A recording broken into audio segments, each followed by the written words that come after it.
Oy, doon pala may announcement ng Pangulong Bongbong kayo na umaga, Nelson, ha? Tungkol ho doon sa hindi nakapaghuhulog ng kanilang PhilHealth. Aha. Gusto niyo bang marinig? May amnesty. May amnesty. Sige nga, tingnan sige natin. nga po. Ano ang, ano? Mahal na Pangulo, ano po ba yung announcement ninyo? Agang-aga nagising po kayo eh. Inutusan ko po ang PhilHealth na magpatupad ng general amnesty para sa mga negosyante, private employer, mga self-employed na ating mga kababayan na hindi nabayarang kontribusyon sa PhilHealth.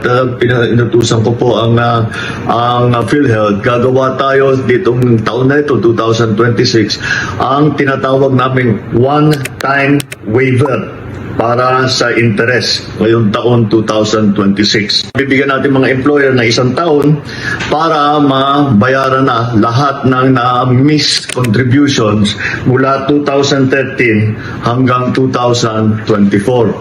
At ito po ay palagay namin sa kalkulasyon namin, ito ay makakatulong po sa mga 300,000 na mga benepisyaryo. Hinihikayat din natin ang ating mga employer na i-update na ang lahat ng information ninyo at magrehistro i-rehistro ang mga empleyado ninyo sa yaman ng kalusugan o yung ating tinatawag na YAKAP program. Ayun, oho. Pero parang kayo na, ini-interview yung tagapagsalita ng PhilHealth, Nelson. Niliwanag nila na yung tubo lang pala. Oo, yung interest. Penalty. Penalty. Oo, babayaran mo pa rin. Yung premium, babayaran nyo pa rin po. Babayaran mo pa rin yung utang mo. Ayun. Kasi halimbawa, di ba, sa loob ng 1 taon, hindi ka nakapaghulog. Mayroon pong interest yan may penalty. So, binibigay na waiver ng Pangulo, wala na po kayong penalty. Bayaran mo within 1 year. Yun, pero dapat bayaran nyo pa rin yung premium. Ayun, malinaw po yun.